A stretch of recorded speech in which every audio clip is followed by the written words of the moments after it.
Welcome to the Igniting the CEO Within podcast, where we interview successful high-level professionals to discover lessons they've learned throughout their career that can help ignite that CEO within you. I'm Mark McFatridge, and I'll be your host for the next 15 minutes or so. Our show is sponsored by Quaid, a nationwide community of CEOs and entrepreneurs. Quaid has developed Launchpad, which offers an opportunity for experienced executive coaches and fractional executives to become licensed circle directors. After completing the Launchpad program, you'll lead your own peer advisory circles, helping other CEOs and entrepreneurs excel in their professional and personal lives while providing a community of accountability, challenge, and support. If you'd like to learn more, go to quaidcircle.com. I am super pumped to hang out with Harry King Holmes today. He's a business consultant for Fitness Empire Advisory out of Chicago. Harry, man, it's great to hang out with you. Yeah, I appreciate the invite, Mark. It's a pleasure to be here on this platform with you as well. I appreciate it. Yeah, but always fun to be with you, my friend. Hey, Yeah. look, you've had a really cool career. You do some amazing things with what you're doing now and the Fitness Empire Advisory folks. You get to see all kinds of different people, and I'd be curious when you start to look at people and start working with them. How do you know who's going to be successful? Like, what traits do they show that really proves that they're a good leader and know how to go about life? Yeah, definitely. One thing that I would say from working with um, business owners who are startups, business owners who are seasoned, right? Like the number one trait that I see is their level of awareness as far as where they are in their business and what they need to work on, and also the skills that they actually can leverage at that time. Right. So like those are the two things. That's the one thing that I see between the business owners and the entrepreneurs who pretty much take off and start to grow year after year, at least with how the economy is growing, versus those that actually stay stuck. Because a person that stays stuck doesn't necessarily know what their strengths are, but Yep. also don't know what to actually even focus on and what skills they need to build, right? Versus that person that says, hey, I'm really good with people, but hmm I'm not so good with sales. So they can actually leverage their people skills, but start focusing on their sales skills. So that's the difference that I see. I like that. So here's a question for you. When you look at those people, right? Like they've got a great idea, a great business idea, and they're really smart and all that kind of stuff, but they don't know what they don't know, right? Like if they just stay in their little box and they don't talk to anybody, they don't talk to advisors or that type of stuff, they're just going to go at it the only way that they know how. How Yeah. do you encourage them to get outside of their own environment and reach out and surround themselves with people who can push them and help them understand that, look, you're good, but you don't know everything. Right. Yeah. I think the number one thing you said is, the way that they know how, right? That's the person that they are in that moment and the person that they are today. So they have to kind of look at the person that they want to be 10 years from now, 20 years from now, right? And start thinking like that person, right? And start kind of identifying who's the person in the marketplace who's close to that Yeah. person that I want to become. And now we have to, like you said, get outside of our comfort zones, right? And being okay with being uncomfortable for probably a long time. Yeah. Right? But Right. eventually that uncomfortability becomes um normal, Yeah. right? Now this is just how I operate, and this is where you start to get around other people that are operating like the person that you want to become, and you get closer to becoming that person. Yeah. I love that. You know what's interesting to me in that regard is if you're going to go out on your own, you're going to start something on your own business or whatever. There takes a certain amount of ego of, right. I'm just going to do it. Right. I believe in myself. I am going to do it. Yeah. At the same time, you have to have some vulnerability to do what you and I were just talking about of opening yourself up and asking for help, asking Yeah. for other people to go, hey, take a look at this. that's kind of a fine line to walk, isn't it?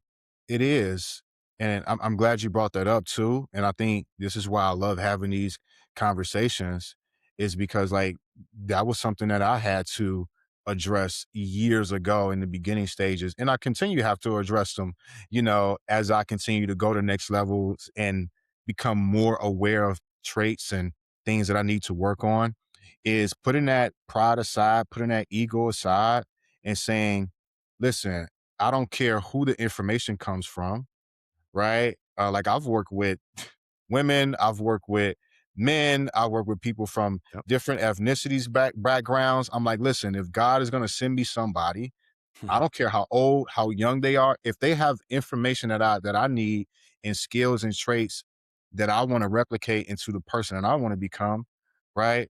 Let me find out a way that I could learn from that person.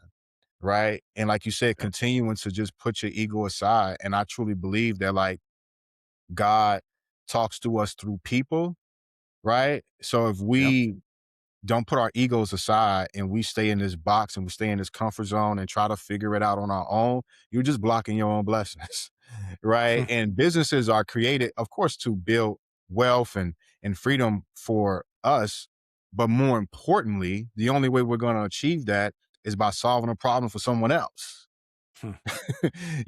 So we have to be able to get outside of our comfort zones, make improvements, become that person, but also serve our person that we're here to serve at the highest level. And the only way to do that is to get better. Man, I love that. I haven't thought of it that way. Like you just summed that up of you gotta to be successful, you gotta think about somebody else because it ain't about your problem, it's about theirs. Yeah. Ah, Yeah. I love that. I have man, I mean, I've never heard it put that way. That's really cool. Yeah. The other thing you said was, you better get used to being uncomfortable. Yeah. Say Yeah. say more about that. Say more. Yeah. So listen, when you say, for example, right, you know, if you're starting off and maybe you haven't made much revenue, you got a couple of supporters from your friends and family, right? Maybe getting outside of your comfort zone is now speaking to strangers, right? So then you get outside of your comfort zone, you start speaking to strangers, you start publicly, marketing and advertising, and you start selling to strangers, you start servicing strangers, and now you go from zero to $100,000, right, in a year. Yes, you achieve something that a lot of people won't achieve by building a six-figure business, but now there's going to be another ceiling that you hit.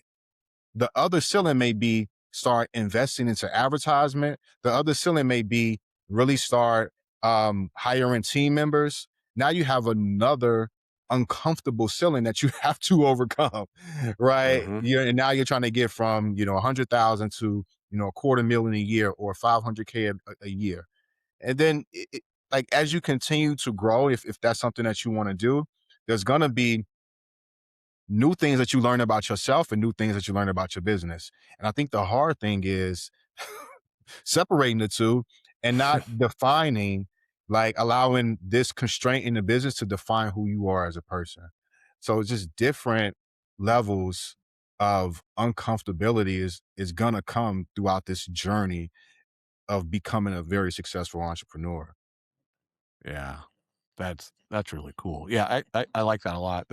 And uh, that's the other thing. We talk a lot about self awareness and understanding who you are, and I think it gets lost quite a bit. Of you're always going to be changing, right? So who you are at 15 is different than who you are at 25, at 35, at 55. It might, that that if you're doing it right, you're always opening yourself up. Like you said, as people come into your life, they're put there for a reason. And if you pay attention, that's going to make you a different person. And you need to open your arms to that to allow that growth to happen. And it may be uncomfortable as heck. And you just got to dive into it and wrap your arms around it and Yeah, roll. yeah, yeah. And why I love fitness, health, wellness, right? Because, you know, resistance can do two things. It can make you stronger or it can break you, you know? Mhm. So it's Yeah. like once we come to that next level, it's like, all right, here comes the resistance. Am I going to allow it to break me, or am I going to allow it to use it to make me stronger, to make me better and prepare me for that next level? So now, benching 315 is easy. For some people, it's very, very, very hard. But if you consistently, prepare for the resistance and push through the resistance, eventually become strong enough to now this is just your normal. So that's kind of how I look at business as well. It's like, all right, when resistance hit, let's take it head on. Let's get stronger. So, in the next 12 months or so, we can get Mhm. better. And also now, once I solve a problem for myself, now I'm a better leader. So when a mentee or a client or someone is close to me is going through that, I actually have the wisdom and experience to actually walk them through that situation step by step and allow them to get through it as well and not allow the resistance to break them. Yeah, that's really cool. I think, the other component of that you started to touch on is I think as we grow, we have to feel that responsibility to give back, right? Like we have Yeah, to put ourselves in a position where we can help other people and do that proactively and go find people who, have that goal of growth and personal actualization and all that kind of stuff and insert yourself into their lives and help them get to where they want to go. I think we have a responsibility to do that. we do. I totally agree. I totally agree. Yeah. Yeah. And, this is why entrepreneurship is a journey. It's not a get rich quick thing. You will have, Mhm. myself, like I've had successes, but I've also had down times. Yep. I've also had times where I'm trying to figure out what my next thing is, how I can better serve my person, how I can increase LTV, how I can lower the cost to acquire a client. These are all problems that we're solving in the business to better serve the person that we're here to serve. So just allowing us to just, embrace the journey and be present in that moment. So those are things that I practice for myself that makes it, easier to continue to show up. Yeah. No, it's one of the cool things that I get to see every day in our CEO peer groups that we lead at Quaid of, people take a lot of information from it. They take a lot of insights and experiences of others, but they're also giving. And that's a pretty cool thing to see like situated peers helping each other out. It's pretty Yeah, powerful. definitely, Man, definitely. as always, it is awesome to talk to you. I get a hang. So here's let's end it with a question. If you think back to 21-year-old Harry, what's one thing you wish that he knew that you've learned over these years? One thing I wish that he knew, um, honestly, s- I would have invested in myself and skills earlier in my 20s versus Mhm. waiting till my late 20s, my early 30s to start investing in myself. I've invested over $300,000 in, myself, courses, mentorship, coaching, masterminds, things like that, skills when it comes to like ads, sales, and stuff like that. Yep. I would have invested in those things earlier rather than waiting on, living my life from 20 to 21. Not saying I'm not living my life now, right? But Yeah, just doing things where I could have locked in much more, much earlier in my life. But no regrets. But if I was to look back, that's what I would tell my 21-year-old self. Definitely. I love it. I love it, Yep. man. Thank you so much for hanging out with me. This has been so Absolutely. so good. Love being around you. This is really awesome. Thank you. Absolutely. I appreciate it, Mark. It's good. Always good talking to you too, Mark. I appreciate it. Yes, sir. Yes, sir. All right, y'all. We did it again. We found another amazing leader that's willing to share his insights and experiences with us. Love it. Love the type of people that we get to hang out with. It's a pretty cool job that I get to do. Definitely. So as we wrap it up, I just want to remind you that Igniting the CEO Within is sponsored by Quaid. We're a nationwide community of CEOs and entrepreneurs. Quaid has created Launchpad, which provides an opportunity for experienced executive coaches and fractional executives to become licensed circle directors and significantly impact the lives of CEOs and entrepreneurs. To find out more, visit quaidcircle.com. Until next time, keep igniting that CEO within you. I'm Mark McFatridge. Thanks for listening.